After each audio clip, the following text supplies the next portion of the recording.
Hello guys, మనకు అందరికీ నేనైతే ఇంకా బతికే ఉన్నాను అనమాట. ఎందుకంటే మొన్నటి వరకు వీడియోలు పెట్టడానికి గల కారణం ఏంటంటే నాకు కూడా తెలియదు, నేను పెట్టలేదు ఎందుకో నాకు కూడా తెలియదు. సో దాప్ సినిమాలోకి వెళ్తే కాంతారా చాప్టర్ 1 మూవీ వచ్చేసి చాలా బాగుంది. ఈ మధ్య కాలంలో వచ్చిన మంచి మూవీస్ అన్నిటిలో నేను చూసింది బెస్ట్ అంటే ఇదే చాప్టర్ 1 కాంతారా మూవీ అనేది. చాలా బాగుండడానికి గల కారణం ఏంటంటే ఫ్రమ్ స్క్రాచ్ నుండి ఎండింగ్ వరకు ప్రతిదీ చాలా పర్ఫెక్ట్గా ఉందన్నమాట.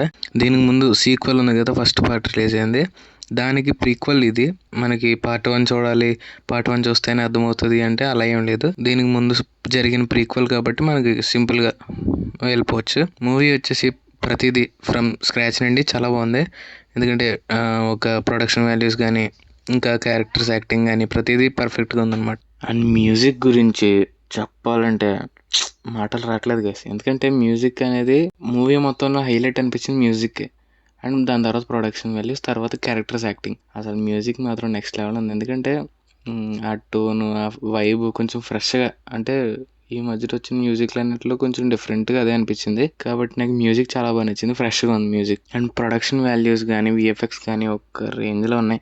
సాధారణంగా మూవీస్ అన్నింటిలో ఏం చేస్తారు, మొత్తం అన్నింటినీ విఎఫ్ఎక్స్ చేసేస్తారు కదా. ఈ ఫారెస్ట్లోకి వెళ్ళి రియల్గా షూట్ చేశారు కాబట్టి కొంచెం రాగా ఉంది బాగా. అండ్ విఎఫ్ఎక్స్ విషయానికి వస్తే ఆ టైగర్ విఎఫ్ఎక్స్ ఉంటాయి, ఇంకా చాలా ఉంటాయి సీన్లు విఎఫ్ఎక్స్ సంబంధించినవి. అవన్నీ కూడా బాగా వర్కౌట్ అయినాయి. ఇంకా పర్ఫార్మెన్సెస్ వైజ్గా వస్తే ప్రతి ఒక్కరూ చింపేశారనమాట వాళ్ళ క్యారెక్టర్స్లో. తలుచుకున్నది ఏంటంటే ఈ మంత్కి, ఈ వీకెండ్కి, ఈ దసరాకి మంచి సినిమా వచ్చేసింది. కాబట్టి ఫ్యామిలీ అంతా కలిసి వెళ్ళిపోండి. That's for review. See in the next one. తొందరలోనే మొత్తం సినిమాలు రిలీజ్ అయినా ఇంక రివ్యూలు పెట్టుకుంటూ వస్తానులే. అంతవరకు ఎవరు బైర్వా, బాయ్ బాయ్.